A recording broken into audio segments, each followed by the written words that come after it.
Malawi Today. Ina kupita maulemu phunzisikatako kutulukira pa bwalo lino nkhope yathu itagwa pasi posatira ifa imene yazizizi imene yatipeza mu dziko lathu la Malawi. Mayi Joyce Chisulo tingoti zimu awo use mumtendere.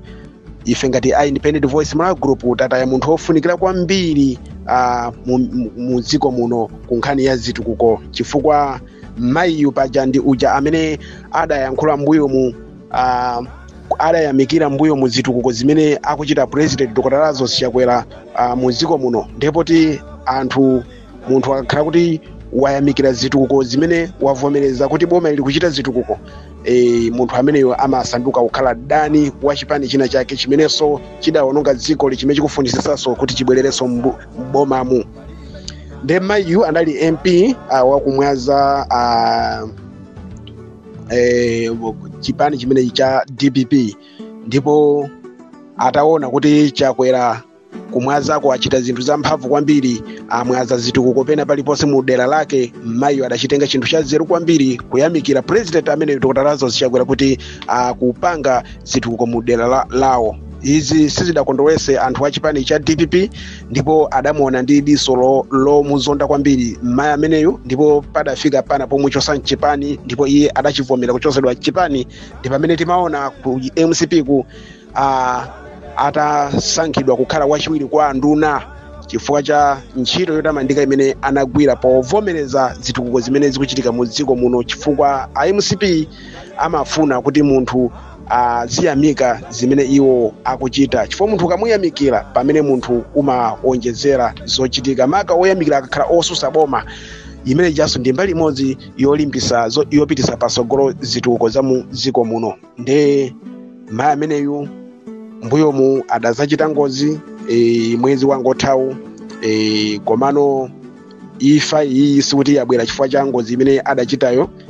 Adachita ngozi mayiyu adali bwinobwino ndithu, timamuona mpaka na zulo limene amamwalira tili ndika video kamene mayi ameneyo ndithu akuoneka kuti wokondwa kwambiri, komano mwadzizizi akuti zidachitika kumene koko anagwa mwadzizizi kena kupita kuchipatala kumene adamwalirira. Ndi ifa yozizimusa kwambiri, ifa yovesa chisoni kwambiri.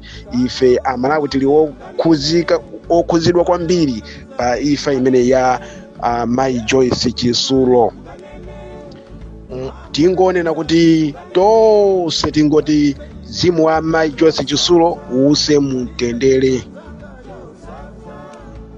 Nkhani yanga yachiwiri apa ndiyamikire Secretary General achipani chimene cha UDF pakuvomereza kuti njala imene ili mu dziko muno si vuto la usogoleri, komano ndi vuto la zanyengo limene lapangisa kuti mu dziko muno mukhale njala yochuluka kwambiri. Ndipo afotokoza bwinobwino kuti ngakhale nthawi ya Asamunda akulamulira Asamunda mu dziko muno munali njala yamphamvu kwambiri, ngakhale nthawi imene amalamulira Kamuzu Banda mu dziko muno munali njala yamphamvu kwambiri, ngakhale pa nthawi imene amalamulira Dr. Bakiri Muza former president dziko muno munali njala, ngakhale mu nthawi imene amalamulira Peter Mutharika komanso Bingu komanso Joyce Banda. Chaka chilichonse chimene vula imavuta mu dziko muno mumakhala njala. Nde tathokoze kwambiri pakuyankhula chimenecho, ndekuti kwanonse amene mumaona ngati mulimbana ndi MCP muyipekera maboza MCP kuti ndi imene kwakhalisika anthu ndi njala, koma mudziwe kuti njala imabwera anthu akakhala kuti sadakolole, vula ikakhala kuti sinagwe bwino, pamene njala timakhala nayo mu dziko muno. Chinthu china chimene ndingawonjezere pa mawu amene ayankhula Secretary General achipani chimene cha UDF, ine ndikunena kuti angakhale kukwera mitengo katundu ngakhale sadatambasule bwinobwino pamenepo, naye ndi munthu poti ndi zandale zisungathe kuzimasula bwinobwino. Kuti uzimasule bwinobwino anthu akuchipani akhoza kukuda ndithu, akhoza kuona ngati kuti mwina wadya chibazi, koma choonadi sichingasinthe chimene akuchidziwa Amalawi, chimene mukuchidziwa ino Amalawi, chimenenso ndikuchidziwa ine ngati phunzitsi wanu Katakwe. Mu dziko muno dziko lonse lapasi kubwera kwa Cyclone Freddy komanso ndingonena kubwera kwa COVID-19, chuma cha dziko lapasi chidagwedezeka, ndipo katundu wa dziko lina lilonse ndi okwera mitengo chifukwa cha COVID-19. Tikanena nkhani ya fertilizer kukwera kwa mitengo ya fertilizer chifukwa chakuti kumene kumachokera fertilizer kumene timagula tonsefe fertilizer ndi kumene kukuchitika nkhondo kuja zimene zimapangisa kuti fertilizer akhale odula kwambiri mtengo. Ndi zifukwa za njala komanso za fertilizer komanso zakudula katundu mitengo vuto limene losira usogoleri koma tithokoze kuti mu nthawi imene ya mavuto iyi kuti mavuto amenewa akumana ndi usogoleri umene olimba usogoleri wa mphamvu kwambiri umene wa MCP chifukwa pakanakhala usogoleri ofoka ngati wa DPP uja ndikuti Amalawi akadaso watenga ogwira kwambiri Amalawi tikadakhala pa mavuto akulu kwambiri ndipo sitikudziwa kuti kodi cyclone Freddy uja tikadathana nayo motani cyclone Ana tikadathana nayo mavuto amene ja motani ndi mavuto ena onse kuphatikizapo El Niño imene inatigwera mu dziko lathu la Malawi kodi tikanakhala ndi malamulo ena ambuyo mu ofoka jakodi Amalawi ife tikadakhala pa mavuto otani ndi pa chimenecho ndi chimene chikuapangisa Amalawi akuzomba Amalawi akuphalombe Amalawi akumangochi Amalawi akumachinga Amalawi akucholo komanso mulanje ndi maboma ena onse akumwera komanso pakati komanso maboma ena onse akumpoto kuti boma limene lipalibe kusintha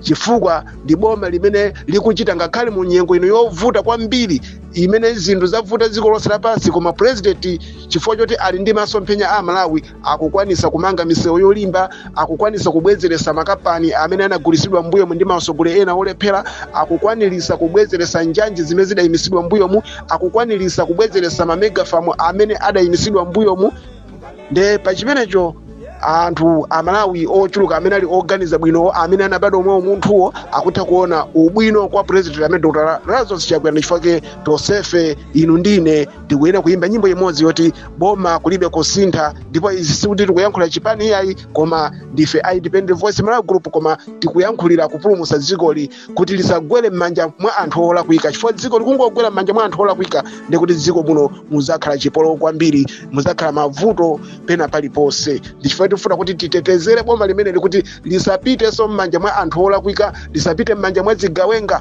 lisapite m'manja mwa zimbalangondo lisapite m'manja mwa zifwamba zikunenedwa apazi ndi zifwamba za DPP zimene zakhala zikuzuza anthu mu dziko muno zimene zakhalanso zikunyonga anthu mu dziko muno kukhaulisa anthu mu dziko muno kwavula zimayi mu dziko muno kuotcha manyumba a anthu mu dziko muno kwachitira nkhanza anthu azipani zina mu dziko muno pofuna kutetezera zimenezo pofuna kutetezera ulemu wa zimayi komanso ulemu wa anthu akhungu la Charobino komanso ulemu wa anthu olumala au ulumali wina uliwonsewo ife Amalawi tikuti boma ndi lomwe likulibe kusintha. Chinthu china uthenga wofunikira kwambiri kwa ino Amalawi kuti pa nthawi ino imene anthu akuona zitukuko zimene akuchita Chakwera pa nthawi ino imene aona mavuto amene agwa dziko lonse lapansi ena mavuto amene atigwera ku Malawi amene sanagwe maiko enawa koma agwa dziko lathu la Malawiro tikunena tu apa za cyclone Freddy komanso Ana ndi kuvuta kwa vula mavuto amene athana nawo Chakwera ndipo aliyense akuziwa zimenezo nde oyipayo sakugona tulo pa zimenezi oyipayo sakugona tulo ndi mmene Chakwera athana nawo njala powapasa anthu chokudya chimanga nde oyipayo ndikuti to oyipayo siku ndi siku sakugona tulo kumasakasaka anthu kumaona kumatenga anthu amene amwalira kumati kuti ndi MCP imene ikupanga zimenezo nde tikhala ndi mafunso ochuluka kwambiri kuti kodi zingatheke bwanji kuti anthu onse amene akumwalira ndi anthu amene ali pa ubale wakukulu kwambiri chipani chimenechi cha MCP komanso ndi anthu amene ali pa udani waukulu kwambiri ndiwo amene akunenawo kuti MCP ikupha anthu mu dziko muno akuti idapha Sadiki Mia inu mukudziwa kuti Sadiki Mia amapereka pichipichi kumwera kuchako DPP simapeza apata chifukwa cha Sadiki Mia anamwalira Sadiki Mia akuti ndi MCP inu mukudziwa kuti Chilima adaola DPP kuchigawa DPP pakati kutenga Chilima adamwalira iye uja Chilima akuti ndi MCP pamene inu ndine tikudziwa kuti Chilima anali bale weniweni wapatima ndi chipani chimene cha MCP inunso mukudziwa kuti Sadiki Mia anali bale weniweni wapatima ndi chipani chimene cha MCP komanso inu mukudziwa za mayi uyu amene wangotisiya dzulo uyu mayi Chisulo kuti mukudziwa kuti ndi mayi amene ngakhale pamene akumwalira kugwira ntchito zaboma, ntchito zotukula dziko lino ndi boma limene la MCP, komanso akumwalira ali pa udani ndi oyipayo. Ndiye muone zili m'magrupu mu akuti ndi MCP yapha mayi Joyce Chisulo. Koma inu Amalawi ndi amene mukudziwa bwinobwino za chipani chimene chili chokupha mu dziko muno, ndi omwe ajadawo cha nyumba kwa Tambalaja, ndi omwe aja amapha Marobino aja, ndi omwe aja anapha Aisa Njaunji komanso Robert Chasowa Puleya Lule, ndi omwe aja anaombera anthu okwana 22 ku Poto. Palibenso ena amene tingamawaloze chala mu dziko muno kupatulapo anthu amenewo. Nde nkhani yanga yayikulu si imeneyo, mmene ndimangodusa kufuna kuchenjezana kuti Amalawi tizikhala anthu ochenjera kwambiri. Komanso china chilichonse tikamanga kuti MCP tipase mpata daniyo azichita mwadala, akudziwa kuti zina lake silitchulidwa koma lizitchulidwa ndi zina la winayo amene ali osaphayo. Nde Amalawi tichenjere kwambiri chifukwa tisagwirisire ntchito kwiyo umene tili nawo ndi MCP, poti munthu wina aliyense omwalira mu dziko moti zingoti MCP. Nde daniyo azipitiriza abe kumachita zinthu za nkhanzazo, kumapha anthu ndikumanamizira anthu ena. Nde izi muziyika miyoyo ya anthu ofunikira mu dziko mo pa chiopsezo amene ali adani a chipani chimenechi cha DPP. Inu mukudziwa tikana kuti adani a chipani chimenechi cha DPP ndi okhawa amene amaona kuti awawawa ndi amene akwazunguza kwambiri kumwera kujako, ndi amene awatengera mavoto ochuluka kwambiri kumwera kujako, mavoto amene akututa mavoto kumene uja kupitisa ku MCP amene amakhala adani akulu a chipani chimenechi cha DPP. Koma mwa anthu onse amene amwalira pakatipa ndi anthunso amene anatuta mavoto ochuluka kwambiri kupitisa kumene ku MCP. Koma lero lino asala imene kubwera akuti ndi MCP. Inu Amalawi ndi amene mukudziwa, inu Amalawi muli ndi nzeru, inu Amalawi ndi amene mumatha kuzukuta bwinobwino nkhani, komanso ndi kumudziwa munthu wochita zoyipayo posatengera udani inu umene muli nawo ndi chipani chimene cha MCP. Tikakhala ife a Independent Voice Malawi Group taona kuti mu nthawi ino ya demokrasi chipani chimene chayendesa dziko libwino mopanda zipolowe, mopanda kupha anthu, mopanda kuzuza anthu, mopanda kumanga anthu ndi chipani chimene cha MCP. Usogolero wake wabusa Dr. Lazarus Chakwera, ndipo muthokoza president amene akuyenera kupitirira kulamuliraso dziko lino. Mbuyo mutu kunalibe kuyankhula mwa ufulu anthu mmene akuyankhuliramo, anthu amasowesedwa, anthu amaphedwa kumene, anthu amagendedwa kuphwanyidwa magalimoto, achina Blind Banda mukwafuse, achina Boni Kalindo mukwafuse. Anthu ambiri azimayi akhala kuvulidwa mtauni, kuvulidwa azimayi. Inu mukuziwa zimenezo, amapanga zimenezo inunso mukwaziwa. Lero lino anthu amene azikuwuzani kuti MCP ndiyoyipa pali zero. Ndakwiya kwambiri.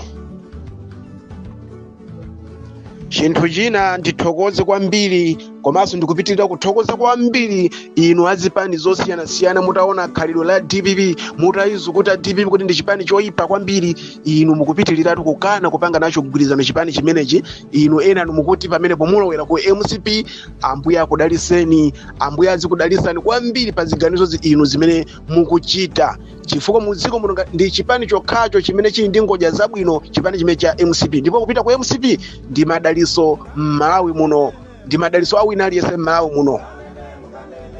Ndepa chimenecho ine ngati phunzitsi katakwe ndikuyamikeni kwambiri, komanso ndiyamike MEC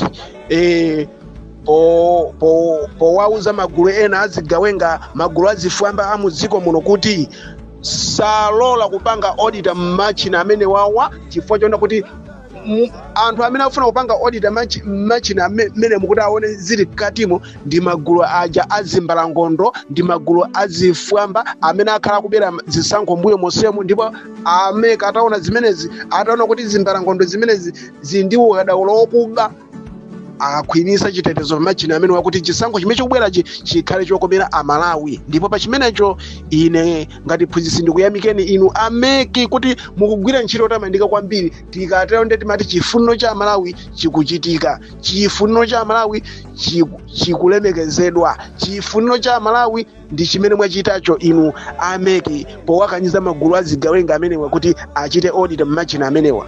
ine ndingoti ulemu wanu inu ameke, inu mayi oyeresedwa kwambiri, mayi ozozedwa kwambiri, amene mwayimanji kukhwimitsa lamulo kuti munthu wina aliyense asapezeke owasewelesa machina amenewa, asapezeke ofuna kuba kuonjezera zinthu zina ndi zina kati mwa machina mmene momo. Inu ndi mayi opa Mulungu kwambiri, inu ndi mayi amene mukufuna kuti zisankho zimene zikubwera pa 16 September pano owinawo azawire bwinobwino mopanda kubera kwina kulikonse, ndipo pa chimenecho Mulungu azikudalitsani, Mulungu akhale nanu nthawi zonse.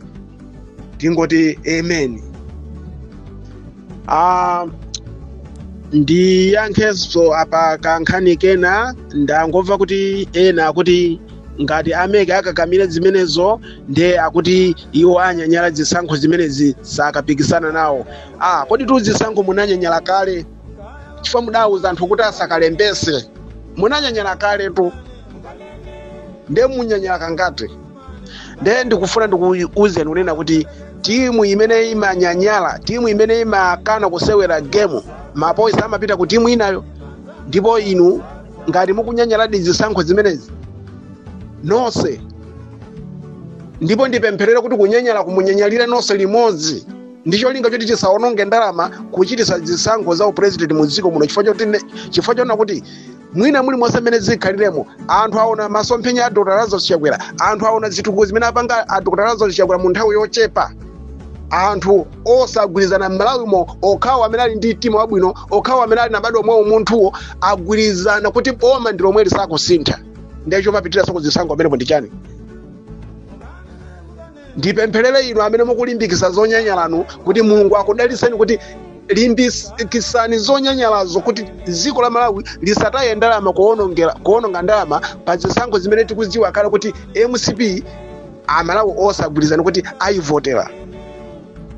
Zisankho zichitike za ma AP komanso makhansala basi, koma za upresident uyu awinatu uyu Chakwera ndi amene awine zisankho zimenezi ndi mavoti ochuluka kwambiri. Nde nkhani yake ndi imeneyo.